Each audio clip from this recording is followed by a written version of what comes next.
बोलिए। ते प्रति प्रसव हेयाः सूक्ष्माः ते वे पांच क्लेश। ते का मतलब वे कौन? पांच क्लेश जिनकी चर्चा अब तक चल रही थी। वे पांच क्लेश प्रति प्रसव। प्रसव का अर्थ होता है उत्पत्ति। प्रसव शब्द का अर्थ क्या है? उत्पत्ति। और प्रति प्रसव इससे उल्टा विनाश। प्रति प्रसव विनाश। ते प्रति प्रसव हेया, वे पांच क्लेश नष्ट करने योग्य हैं, इनका नाश करना चाहिए। अविद्या का राग, द्वेष, क्रोध, लोभ, ईर्ष्या, अभिमान, ये सब इन्हीं का ही परिवार है। सब एक ही परिवार के सदस्य हैं। कुछ शब्द थोड़े सरल हैं, प्रचलित हैं। काम, क्रोध, लोभ, ईर्ष्या, द्वेष, अभिमान, ये सरल शब्द हैं जो प्रचलित हैं भाषा में। और ये शास्त्रीय शब्द हैं, राग, द्वेष, अविद्या, अस्मिता, राग, द्वेष, अभिनिवेश, ये सारे ही गड़बड़ है। तो पतंजलि महाराज कह रहे हैं ते प्रति प्रसव हेया, ये सारे के सारे पांचों क्लेश नष्ट करने योग्य हैं। और हे का अर्थ है छोड़ देने योग्य। इनको छोड़ देना चाहिए, इनका नाश करना चाहिए। और ये नष्ट हो जाएंगे तब छूट जाएंगे। जब तक नष्ट नहीं होंगे तब तक नहीं छूटेंगे। जब ये नष्ट होंगे तभी छूटेंगे, जब ये छूटेंगे तभी मोक्ष होगा। इन्हीं की वजह से तो अगला अगला जन्म चलता है। तो ये कब छूटेंगे? आगे लिखा है सूत्र में सूक्ष्माः। जब ये सूक्ष्म हो जाएंगे तब ये नष्ट हो जाएंगे, छूट जाएंगे। सूक्ष्म का अर्थ है दग्ध बीज। क्लेशों की पांच अवस्थाएं बताई थी, याद हो तो कहिए कौन कौन सी? ना ये तो चित्त की अवस्था है, चित्त की नहीं, क्लेशों की। क्लेशों की पांच अवस्थाएं। हाँ, प्रसुप्त, तनु, विच्छिन्न, उदार, और पांचवी, हाँ ये दग्ध बीज, ये पांचवी अवस्था। चार तो सूत्र में है, प्रसुप्त, तनु, विच्छिन्न, उदार, ये तो सूत्र में है, चौथे सूत्र में। और पांचवी जो दग्ध बीज भाव अवस्था है वो व्यास जी ने भाष्य में लिखी है। दूसरा पाद, चौथा सूत्र उसके भाष्य में लिखी है। तो ये पांचवी जो अवस्था है दग्ध बीज भाव, ये सूक्ष्म शब्द का अर्थ है। जब ये क्लेश सूक्ष्म हो जाएंगे, दग्ध बीज हो जाएंगे। दग्ध माने जला दिया, दग्ध का अर्थ है जला दिया। बीज मतलब कारण, जैसे गेहूं का बीज, बीज को खेत में बोएंगे तो फसल होगी। बीज में अंकुर उत्पादन सामर्थ्य यदि है तो खेत में डालेंगे तो उगेगा, उसका अंकुर फूटेगा। और यदि उसको भट्टी में भून दें, जला दें अग्नि से, तब उगेगा। तब आप कितना ही खाद पानी मिट्टी दो फिर नहीं उगेगा, उसका अंकुर उत्पादन सामर्थ्य जल गया। उसी जलने का नाम दग्ध है, जला दिया। तो जब ये पांच क्लेश दग्ध बीज के समान हो जाएंगे, जैसे भट्टी में अग्नि से बीजों को जला दिया जाता है, भून दिया जाता है, फिर वो अंकुर उत्पन्न नहीं कर सकते, उनकी वो शक्ति खत्म हो जाती है। इसी तरह से ये जो पांच क्लेश हैं ये अंकुर उत्पन्न करते हैं अगला जन्म। इनका अंकुर क्या है? अगला जन्म।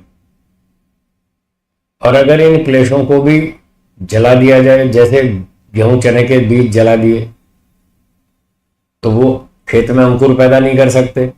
इन पांच क्लेशों को तत्व ज्ञान की अग्नि में यदि जला दें, कौन सी अग्नि में? तत्व ज्ञान की। वो भट्टी में भूने जाएंगे, ये तत्व ज्ञान की अग्नि में भूने जाएंगे, जला दिए जाएंगे समाधि में। समाधि में जो ईश्वर से तत्व ज्ञान मिलेगा उसमें इनको जला देंगे। अगर ये जला दिए तो फिर ये भी अंकुर उत्पादन में असमर्थ हो जाएंगे। अंकुर उत्पादन मतलब अगला जन्म, फिर ये अगले जन्म को पैदा नहीं कर सकते, फिर मोक्ष हो जाएगा। तो 10वें सूत्र में कह रहे हैं कि 5 क्लेशों को दग्ध बीज बनाओ, इनको समाधि लगाओ, ईश्वर से तत्व ज्ञान प्राप्त करो और इनको जला दो, पूरी तरह खत्म कर दो, फिर ये अगला जन्म उत्पन्न नहीं कर पाएंगे और हमारा आत्मा का मोक्ष हो जाएगा। तो मोक्ष प्राप्ति की शर्त ये है इस सूत्र में, इसको प्रमाण के रूप में याद कर सकते हैं। कई बार लोग कहते हैं जब सारे पाप कर्म खत्म हो जाएंगे तब मोक्ष हो जाएगा, ऐसा नहीं है। पाप कर्म कभी खत्म नहीं होते, न पुण्य खत्म होते, पाप और पुण्य हमेशा खाते में जमा रहेंगे। सारा बैलेंस कभी भी खत्म नहीं होता कर्मों का।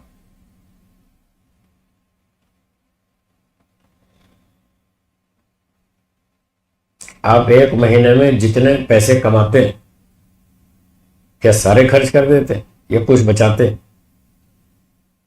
है जी, बचाते हैं ना। क्यों बचाते हैं? आगे काम आएंगे। तो जैसे आगे काम आएंगे ये सोचकर आप सारे पैसे खर्च नहीं करते, कुछ बचा के रखते हैं। ऐसे ही ईश्वर हमारे सारे कर्म खर्च नहीं करता, कुछ बचा के रखता है। जब मुक्ति से वापस आएंगे तब क्या खाएंगे? कुछ बैलेंस होना चाहिए ना, तभी तो मुक्ति से लौटने पर वो जन्म मिलेगा। जन्म मुफ्त में तो मिलता नहीं, वो तो कर्मों से मिलता है। यदि मुक्ति में जाने से पहले सारे कर्म खत्म कर दिए, जीरो हो गया बैलेंस, तो फिर मुक्ति से लौट कर क्या खाएंगे? तो बैलेंस तो है ही नहीं। फिर फ्री में तो ईश्वर शरीर देता नहीं, जन्म देता नहीं। इसलिए ईश्वर भी बहुत समझदार है, बुद्धिमान है। वो कुछ कर्म हमारे बचा लेता है कि तुम बाकी जब लौट के आओगे मुक्ति से तब तुम्हें दूंगा। तब उन्हीं बचे हुए कर्मों से हमको पहला जन्म मिलेगा मुक्ति से लौटकर। इसलिए पाप पुण्य भले ही बचे रहें, पर ये 5 क्लेश जरूर नष्ट होने चाहिए, तब मोक्ष होगा। ये मोक्ष की शर्त है। कर्म भले ही बचे रहें, चिंता नहीं है, पर क्लेश यदि बचे रहे तो फिर अगला जन्म होगा, फिर मोक्ष नहीं होगा। यदि क्लेश खत्म हो गए तो मोक्ष हो जाएगा। तो इस सिद्धांत को भी ध्यान में रखें। इसलिए कर्मों के नष्ट करने की चिंता नहीं है, वो तो नष्ट होंगे भी नहीं, वो तो फल भोगने से ही खत्म होते हैं, बिना फल भोगे नष्ट नहीं होते। और क्लेश नष्ट हो जाते हैं तपस्या करके, समाधि लगा करके। ये था सूत्र 10। जब ये 5 क्लेश दग्ध बीज हो जाएंगे तब ये नष्ट हो जाएंगे और ये छूट जाएंगे, और ये जितने 3 शरीर हैं ये तीनों शरीर छूट जाएंगे। स्थूल शरीर, सूक्ष्म शरीर, कारण शरीर, ये तीनों शरीर छूट जाएंगे। शरीर से छूट गए तो मुक्ति, छूटने का नाम ही तो मुक्ति है। मुक्ति का अर्थ है छूट जाना। 3 शरीरों से छूट जाना ये मुक्ति है, और 3 शरीरों से यदि छूट गए तो दुख से छूट जाएंगे, तो दुख से छूटना मुक्ति है।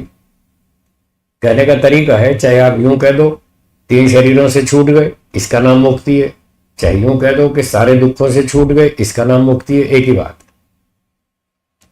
क्योंकि दुख तभी आते हैं जब शरीर हो, शरीर ना हो तो फिर दुख नहीं आता, फिर दुख नहीं भोगते आत्माएं। तो मुक्ति का यही मतलब। कभी कभी लोग कहते हैं अमुक व्यक्ति की रोग से मुक्ति हो गई, रोग से मुक्ति हो गई। मुक्ति का मतलब छूट गया, रोग से छूट गया। अमुक व्यक्ति की जेल से मुक्ति हो गई, जेल से छूट गया, दंड पूरा हो गया, छोड़ दिया उसको। तो यहां सारे दुखों से मुक्ति हो गई, इसका नाम मुक्ति है या मोक्ष। यहां दुख से मुक्ति का नाम मोक्ष है। अब जिसने 5 क्लेश दग्ध बीज कर दिए उसकी तो मुक्ति हो गई, उसके तीनों शरीर आत्मा से अलग हो जाएंगे और आत्मा अलग हो जाएगा और वो ईश्वर से कनेक्ट हो जाएगा। अभी वो शरीर से कनेक्ट है। बंधन का मतलब शरीर से जुड़ा हुआ, शरीर से संबद्ध, प्रकृति से संबद्ध। यदि आत्मा प्रकृति से संबंध प्राप्त करेगा, संबद्ध हो जाएगा, तो फिर इसके गुणों की प्राप्ति होगी प्रकृति वाले। अग्नि के पास बैठेंगे तो अग्नि के गुण मिलेंगे, और जल के पास बैठेंगे तो जल के गुण मिलेंगे, ठंडक। इसी तरह से बंधन में आत्मा प्रकृति से संबद्ध हो जाता है, तो प्रकृति के गुण सुख दुख मोह, ये तीन विशेषताएं हैं प्रकृति की। सत्वरजतम तीन पार्टिकल्स हैं, उससे सुख दुख मोह ये तीन तरह की अनुभूतियां उसको भोगनी पड़ती हैं जब वो शरीर के बंधन में आता है। जब मोक्ष में जाता है तो शरीर आदि से संपर्क टूट गया, तो ये तीनों बंद हो गए, सुख दुख मोह सब खत्म, और उधर ईश्वर से कनेक्ट हो जाएगा, उससे संबद्ध हो जाएगा, तो ईश्वर का आनंद मिलेगा, ईश्वर का ज्ञान मिलेगा। वहां तो बस माल ही माल, वहां वो माला माल हो जाता है, खूब माल मिलता है, मोक्ष में खूब आनंद मिलता है, और जो चाहे सो ही कर लेता है। वो खूब घूम लेता है, देश दुनिया की सैर कर लेता है, सारे ब्रह्मांड की सैर कर लेता है। ये दिखने वाले लोकांतर तो बहुत थोड़े, 200-300 दिखते हैं बस, या 2-3 हजार होंगे, कहीं पढ़ा था मैंने, याद नहीं आ रहा। 2-3 हजार होंगे, 3,000 तारों को हम आंख से देख सकते, चलो 3,000 मान लेते, और हैं तो खरबों की संख्या में। एक एक गैलेक्सी में खरबों की संख्या में तारे हैं, उनके अपने अपने सौरमंडल हैं। ये एक गैलेक्सी कहलाती है, और ऐसी ऐसी अरबों खरबों गैलेक्सीज हैं ब्रह्मांड के अंदर। उन सारी गैलेक्सीज में घूमने की छूट, ना टिकट चाहिए, ना पासपोर्ट चाहिए, ना वीजा चाहिए, कोई परमिशन नहीं चाहिए, कोई किराया भाड़ा नहीं चाहिए, कुछ नहीं चाहिए, फ्री में घूमो। आप सोचेंगे जी वहां कौन सा विमान मिलता है घूमने के लिए? वहां ईश्वर का विमान मिलता है, ईश्वर की शक्ति मिलती है, उससे आप कहीं भी घूमो, कहीं भी जाओ, कुछ भी देखो, कुछ भी सुनो, सब पूरी छूट है।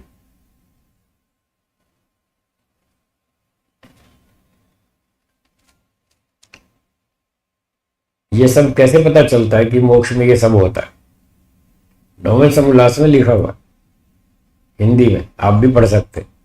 सत्यार्थ प्रकाश में ये सब लिखा हुआ है कि जितने लोग दिखते हैं और जो नहीं दिखते हैं, मुक्त आत्मा इन सब में भ्रमण करता है, और जहां चाहे वहां जा सकता है, उसको कोई रोक टोक नहीं। जहां कहीं रोक लग गई वो तो बंधन हुआ, मुक्ति कहां हुई? अगर कह दें यहां नहीं आ सकते, नो एंट्री, तो बंधन हो गया। तो महर्षि दयानंद जी कहते हैं ये तो मुक्ति है, यहाँ बंधन तो कुछ है ही नहीं, कहीं भी जाओ, कुछ भी देखो, सब दुनिया भर के तमाशे देखो, लोगों की बातें सुनो। व्हाइट हाउस में जाओ अमेरिका में, वहां देखो क्या हो रहा है। दिल्ली संसद में जाओ और देखो कैसे लोग बदतमीजी करते हैं, चप्पलें मारते हैं उठा उठा के, माइक्रोफोन उखाड़ के सर फोड़ते हैं दूसरे का, सब तमाशा देखो। गुजरात विधानसभा में भी चप्पलबाजी हुई थी, कई साल हो गए। लखनऊ विधानसभा में तो माइक्रोफोन उखाड़ उखाड़ के मारे, 12 विधायक घायल हो गए, हॉस्पिटलाइज हो गए 12, ऐसी मारामारी चलती है वहां। तो कहने का मतलब कुछ भी देख सकते हैं, कहीं भी घूम सकते हैं, कुछ भी कर सकते हैं। हाँ, दुनिया वालों से कोई संपर्क नहीं कर सकते, उनसे कोई ट्रांजैक्शन नहीं होगा, कोई लेन देन नहीं होगा, ना किसी की सहायता करनी, ना किसी को परेशान करना। दुनिया से कोई संबंध नहीं है, ईश्वर से संबंध है। मुक्ति में ईश्वर से बात करो, खूब आनंद लो, कोई चिंता नहीं। एक दिन एक व्यक्ति ने पूछा, मुझसे प्रश्न पूछा, अगर किसी मुक्त आत्मा की इच्छा हो जाए और वो ये देखे कि ये बेचारे गरीब बस्ती वाले हैं, ये परेशान हैं, ये दुखी हैं, थोड़ी इनकी मदद कर दूं, ऐसी उसकी इच्छा हो जाए संसार वालों की सहायता करने की, तो क्या वो सहायता कर सकता है या नहीं? ऐसा मुझसे पूछा किसी ने। तो मैंने कहा नहीं, वो ऐसी सहायता नहीं कर सकता, उसको भगवान ने मना कर रखा। एक तो इस विषय में वेदांत दर्शन में सूत्र है जिसमें यह बात लिखी है। वेदांत दर्शन का 4था अध्याय, 4था पाद, और सूत्र है 17। 4-4-17 इस सूत्र में लिखा है, जगत व्यापार वर्जम, मुक्त आत्मा को जगत का व्यापार नहीं करना, संसार के लोगों से कोई लेन देन नहीं करना, उनकी कोई सहायता नहीं करनी और कोई परेशानी भी नहीं करनी, उनको कुछ नहीं करना, दुनिया वालों से कोई मतलब नहीं। ये बात वेदांत दर्शन 4-4-17 में लिखी है। और दूसरा, इसको मैंने समझाने के लिए थोड़ा मनोरंजक ढंग से, ऐसे अलंकारिक ढंग से बताया उसको कि मान लो चलो लालचंद जी की इच्छा हो गई मोक्ष में कि चलो भाई थोड़ा ये गरीब बस्ती वाले इनकी मदद कर दें। तो लालचंद जी ने ईश्वर से कहा कि जी मैं मुक्तात्मा हूँ, खूब मज़े में हूँ और ये बेचारे गली मोहल्ले वाले बस्ती वाले दुखी हो रहे हैं, मेरी इच्छा हो रही है इनकी थोड़ी सहायता कर दूँ, थोड़ा इनको सुझाव दे दूँ, थोड़ी गाइडेंस दे दूँ और इनको ये कहूँ कि भाइयों पहले मैं भी यहीं था संसार में, बहुत दुखी था, अब मैं मज़े में हूँ, अब मैं मोक्ष में आ गया हूँ, आप भी आ जाओ, मोक्ष में आ जाओ, क्यों दुखी हो रहा। ऐसे ऐसे मैं भी उनको थोड़ी सलाह देना चाहता हूँ, तो आप मुझे परमिशन दो, मैं ये काम कर लूँ। तो ईश्वर ने परमिशन नहीं दी। क्यों नहीं दी? ईश्वर ने लालचंद जी से पूछा, ये बताओ तुम कौन हो? इन्होंने कहा मैं आत्मा हूं। अच्छा तुम बताओ मैं कौन हूं? कि आप तो परमात्मा हैं। अच्छा मैं अल्पशक्तिमान हूं या सर्वशक्तिमान? तो लालचंद जी ने कहा जी आप तो सर्वशक्तिमान, पर तुम कैसे हो? मैं तो अल्पशक्तिमान हूं। अच्छा मैं अल्पज्ञ हूं या सर्वज्ञ हूं? लालचंद जी ने कहा आप तो सर्वज्ञ हैं। अब फिर कहा कि तुम कैसे हो? बोला मैं तो अल्पज्ञ हूं, अल्पशक्तिमान हूं, अल्पज्ञ हूं, एकदेशी हूं। आप सर्वज्ञ हैं, सर्वव्यापक हैं, सर्वशक्तिमान हैं। तो ईश्वर ने कहा लालचंद जी सुनो, ध्यान से सुनो, मैं सर्वव्यापक हूं, सर्वज्ञ हूं, सर्वशक्तिमान हूं। मैं रोज इन दुनिया वालों को समझाता हूं भाइयों अच्छे काम करो और मोक्ष में आ जाओ। ये मेरी नहीं सुनते, तेरी क्या सुनेंगे? क्या ईश्वर हमको रोज नहीं समझाता कि अच्छे काम करो और मोक्ष में जाओ? नहीं समझाता। फिर लोग हम लोग मानते हैं क्या ईश्वर की बात मानते हैं? जब सर्वशक्तिमान की कोई नहीं सुन रहा तो आपकी कौन सुनेगा? इसलिए ईश्वर ने कहा तुम जा अपना मौज कर, तेरे बस का नहीं है, ये मेरा ही काम है। अगर तुम 10 आदमियों को कहोगे भी कि तुम अच्छे काम करो और मोक्ष में आ जाओ, क्यों दुखी हो रहे, और उन्होंने नहीं सुनी, फिर तुमको गुस्सा आएगा, फिर तुम्हारा दिमाग खराब होगा। मैं इनके भले के लिए कह रहा हूँ, ये मेरी सुनते नहीं, उल्टा मुझे गाली देते, ये आया मुक्ति वाला है, ये आया मुक्ति वाला, ऐसे ऐसे चिढ़ाएंगे वो। ये आया मुक्ति वाला, ये हमको उपदेश देने आया, ऐसे चिढ़ाएंगे आप दुखी हो जाएंगे। ईश्वर को लोग रोज गालियां देते हैं, झूठे आरोप लगाते हैं, बदनाम करते हैं, फालतू की बातें करते हैं, बिना सिर पैर की बातें करते हैं, रोज देते हैं गाली। जितनी गाली ईश्वर खाता है इतनी दुनिया में कोई भी नहीं खाता। करोड़ों व्यक्ति उसको रोज गालियां देते हैं, आरोप लगाते हैं, बदनाम करते हैं, तब भी ईश्वर दुखी नहीं होता, वो मस्त रहता है। तो हमारी तो इतनी शक्ति नहीं है, हमें 2 आदमी कुछ उल्टा सीधा कह दे तो रात को नींद नहीं आती कि उसने ऐसा क्यों कह दिया, उसने ऐसा क्यों कह दिया, लोगों की नींद खराब हो जाती है। इसलिए ईश्वर ने मना कर दिया कि तुम जाओ मोक्ष में, तुम्हारा काम घूमो फिरो, मौज करो, आनंद लो, बस इतना ही। मुक्ति कर्म क्षेत्र नहीं है। क्या बोला? हाँ, ये फल भोगने का क्षेत्र है। मुक्ति में तो फल भोगना है, कर्म नहीं करना। कर्म तो अब करना है। ये संसार कर्म क्षेत्र है और मुक्ति फल भोगने का क्षेत्र है। जैसे बच्चे 5-6 दिन स्कूल जाते हैं, सोमवार से शनिवार तक, और संडे को छुट्टी बनाते हैं। अगर आप संडे को बच्चों को कह दो बेटा 2 घंटे पढ़ाई करो, तो उनको पसीने आ जाते हैं। संडे को पढ़ाई करना चाहते हैं? नहीं चाहते। आप कहोगे 2 घंटा पढ़ाई करो, वैसे क्यों करें, आज तो छुट्टी है, आज तो मौज करेंगे, आज थोड़ी पढ़ेंगे। तो जैसे संडे की छुट्टी होती है उस दिन बच्चे पढ़ना नहीं चाहते, तो मोक्ष भी छुट्टियों के दिन है। मोक्ष में जाओ, छुट्टी मनाओ, मोक्ष डेज आर हॉलीडेज, जाओ मौज करो। वहां क्यों काम करना, काम तो अब करना, अब कर लो जितना करना। अब सेवा कर लो, दान दे लो, प्रचार कर लो, विद्या पढ़ा लो, सलाह दे लो, सम्मति दे लो, कुछ भी कर लो। अब जो करना कर सकते हैं। अब कर्म करने का क्षेत्र है, जितना मर्जी करो, खूब करो, अभी पूरी छूट है। मोक्ष में तो छुट्टी मनाओ, जाओ, कुछ नहीं करना। तो ये बात थी 5 क्लेशों की। 5 क्लेश दग्ध बीज हो जाएंगे तब मोक्ष हो जाए।